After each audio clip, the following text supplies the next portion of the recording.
வணக்கம். மீண்டும் திமுகவிற்குள் என்ட்ரி கொடுக்கும் மு.க. அழகிரி அவர்கள். அவருக்கு என்ன பதவி கொடுக்கப்பட இருக்கிறது தெரியுமா? பரபரக்கும் அரசியல் களம்.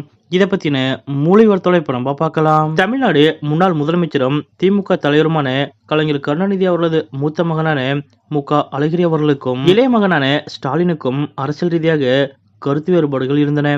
சென்னையில் ஸ்டாலின் அவர்கள் இருந்த நிலையில் மதுரையை கவனித்துக் கொள்ள மு.க. அழகிரி அவர்களை அனுப்பி வைத்தார் கலைஞர் கருணாநிதி அவர்கள். அந்த வகையில் ஒரு காலத்தில் திருச்சியை தாண்டினால் கன்னியாகுமரி வரை மு.க. அழகிரி அவர்களது கட்டுப்பாட்டில் தான் இருந்தது திமுக. ஒரு கட்டத்தில் திமுகவின் பிரச்சார பீரங்கியாக இருந்த வைகோ கட்சியை விட்டு சென்றபோது தென் மாவட்டங்களில் திமுகவை பலமாக வைத்திருந்தவர் மு.க. அழகிரி அவர்கள். அதற்காக அவருக்கு தென்மண்டல அமைப்பு செயலாளர் பொறுப்பும் கொடுக்கப்பட்டது. மேலும் தேர்தலில் போட்டியிட்டு எம்பி-ஆகி மத்திய அமைச்சராகவும் இருந்தார். இந்த நிலையில்தான் நாட்கள் செல்ல செல்ல ஸ்டாலின் அழகிரி ஆதரவாளர்கள் என திமுகவில் கோஷ்டி முளைத்தது. ஒரு கட்டத்தில் அடுத்த திமுகவின் எதிர்காலம் ஸ்டாலின் தான் என உறுதியான நிலையில் அவர் பக்கம் இருந்த தளபதி மூர்த்தி, ஐ. பெரியசாமி உள்ளிட்டோர் ஸ்டாலின் ஆதரவாளர்களாக மாறினார்கள். ஆனால் எங்கள் அஞ்சானஞ்சன் என அப்போதைய துணை மேயரான மன்னன், மாநகர மாவட்ட அவைத்தலைவரான இசக்கிமுத்து, கோபிநாதன், முபாரக், மந்திரி கொட்டாம்பட்டி ராஜேந்திரன் ஆகியோர் அழகிரிக்கு பின்னால் இருந்தனர். தொடர்ந்து 2014ஆம் ஆண்டிலிருந்து அழகிரியின் ஆதரவாளர்கள் அடுத்தடுத்து திமுகவிலிருந்து நீக்கப்பட்டனர். அழகிரியின் குரல் திமுகவில் ஈடுபடாமல் போனது. தொடர்ந்து மு.க. அழகிரி அவர்கள் புதிய அரசியல் கட்சி ஒன்றை தொடங்கப் போவதாகவும் பாஜகவுடன் இணையப் போவதாகவும் வதந்திகள் உலாவின. ஆனால் எதுவுமே நடக்கவில்லை. இதற்கிடையே மு.க. அழகிரியின் ஆதரவாளர்கள் கட்சியிலிருந்து தூக்கி அளிக்கப்பட்டனர். அழகிரியும் ஒரு கட்டத்திலிருந்து நீக்கப்பட்டார். பின்னர் கலைஞர் அவர்களது மரணத்திற்கு பிறகு அழகிரி திமுகவில் மீண்டும் சேர்க்கப்படுவார் என கூறப்பட்ட நிலையில் ஆட்சி மாறினாலும் காட்சி மாறவில்லை என்பது போல அழகிரி அவர்கள் தற்போது வரை திமுகவில் சேர்த்துக் கொள்ளப்படவில்லை. 2021 தேர்தலில் ஸ்டாலின் மீது இருந்த கோபத்தில் திமுக தோற்கும், ஸ்டாலின் முதல்வராக முடியாது என மு.க. அழகிரி அவர்கள் ஆவேசமாக பேசினார். ஆனால் திமுக வெற்றி பெற்று முதலமைச்சராக மு.க. ஸ்டாலின் அவர்கள் பொறுப்பேற்றார். இதற்கிடையே முதலமைச்சர் மு.க. ஸ்டாலினுடன் இணக்கமான போக்கை கையாளத் தொடங்கினார் மு.க. அழகிரி அவர்கள். தம்பி நல்லாட்சியை தருவார் என கூறினார்.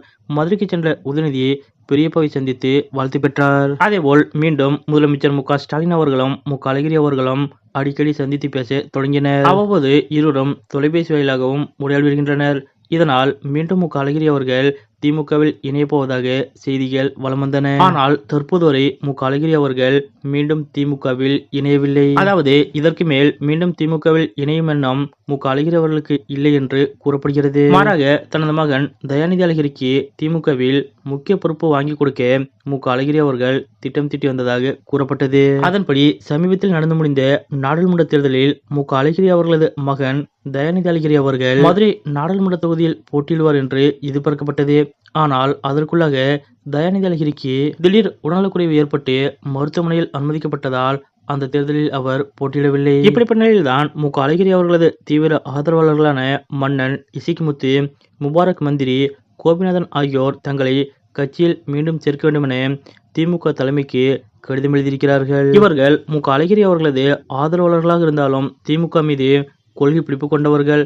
இதனால் தான் வேறு கட்சிக்கு செல்லாமல் இருப்பதாக கூறப்படுகிறது. அத்துடன் தற்போது மு.க. அழகிரி அவர்களும் முதலமைச்சர் மு.க. ஸ்டாலின் அவர்களும் மனக்கசப்புகளை மறந்து மீண்டும் இணைந்து விட்டதால் முதலமைச்சர் மு.க. ஸ்டாலின் அவர்கள் இவர்களை மீண்டும் கட்சியில் இணைத்துக் கொள்வதற்கான வாய்ப்புகள் அதிகம் இருப்பதாக கூறப்படுகிறது. இருப்பினும் கட்சியில் பல்வேறு மாவட்ட நிர்வாகிகளை கலந்து ஆலோசித்துவிட்டு இதுகுறித்து முதலமைச்சர் மு.க. ஸ்டாலின் அவர்கள் முடிவெடுக்கலாம் என்றும் கூறப்படுகிறது. மீண்டும் திமுகவிற்குள் மு.க. அழகிரி அவர்கள் ரீஎன்ட்ரி கொடுக்க இருப்பதாக கூறப்படும் இந்த தகவல் பற்றிய உங்களுடைய கருத்துக்கள் என்ன அப்படிங்கிறத மறக்காம கமெண்ட்ல குறிப்பிடுங்க.